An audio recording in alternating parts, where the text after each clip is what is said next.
Okay, we're going to go ahead and talk about communications and notifications in Google Classroom. Since it's the beginning of the year, it's something you probably want to look at and make sure your settings are correct. If you're wondering why you're getting a bunch of email notifications of things going on and you want to turn off or vice versa, this is how you control that. So pretty simple. We're going to go to our Google Classroom. We're going to go up to the top left where the hamburger is, those 3 lines. We're going to open that up and scroll all the way to the bottom where your settings are. When you open the settings, by default, email notifications should be turned on. If it's not, that whole menu you just saw disappears. So if you don't see anything, go ahead and activate. Yes, I want email notifications, but from here, you get to decide which type of email notifications do you want to receive or not. Sometimes you can start receiving quite a few email notifications just about work being turned in and things like that. So if you don't want to see those, you can go ahead and manage. Blue means yes, gray means turn it off, and it's just a toggle. You just click back and forth. If you scroll to the bottom, you have the ability to turn this on or off per each class. So you have all of your settings defined above, and if you open this up, all the classes that you teach are listed, and as you can see, I have 4 classes where I have no notifications on whatsoever, and I only want to see notifications on my sample class.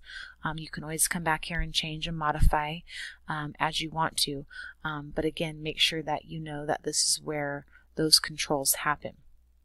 And this is controlling your notifications on your desktop.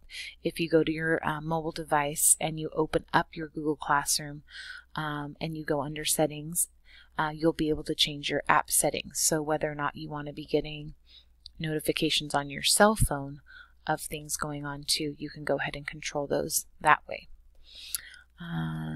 2 more things about communications with our students and classes. Just remember, if you're going to post a question, which is a great way to do, we talk about really short exit tickets or a quick conversation starter, whatever it is, if you're going to go into the question model, then at the bottom, make sure that you know by default students can reply to each other. So when you post that question, they have the ability to type in there. If you don't want them to reply to each other, close that communication off. And you also have this feature here, students can edit their answer. So it's up to you to control what you want them to do. Under that question bank, if you're doing multiple choice, you just want to do a quick end of class question. Again, students can see class summary is on by default. If you don't want them to see that, go ahead and deactivate that. Lastly, as far as controlling the communication on your Google Classroom, I think I clicked that too quick. I'm going to go up to the settings cog over here and click on that. And I'm going to scroll down to control my stream, which we know is for you to make announcements, almost like you would in the Remind app, but it's in-house in your Google Classroom for the stream. If you want students to be able to post and comment, they have full control of the stream here. Students can only comment, so you can post something and students can react to it. Or do you want to keep it on only teachers can post or comment? So this keeps the student sort of out of the conversation on announcements. So maybe you just post, don't forget, project is due Friday, some sort of announcement like that, and you don't want the students to be able to reply to it. This is how you would keep that a closed conversation. And the last option would be when you post classwork or an assignment. Classwork means an assignment. Anything you post on the classwork tab, it usually will show up in the stream. If you don't want to see that laundry list of everything that you've ever done in classroom showing up in stream, you can simply say hide notifications, and that way the only thing you would see on the stream would be announcements that you made for your class. So if you post an assignment that says Chapter 1 project, that would not show up in the stream. So for example, now that I turned that off, all you can see is announcements that I've made to my class.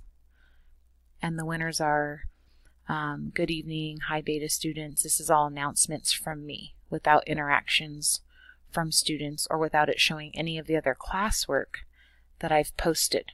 Okay, so again, unless you turn that off, everything you post in here, every time you post an assignment or whatnot, all of this will also show up in the stream. So it's up to you to decide how closed you like the stream to be.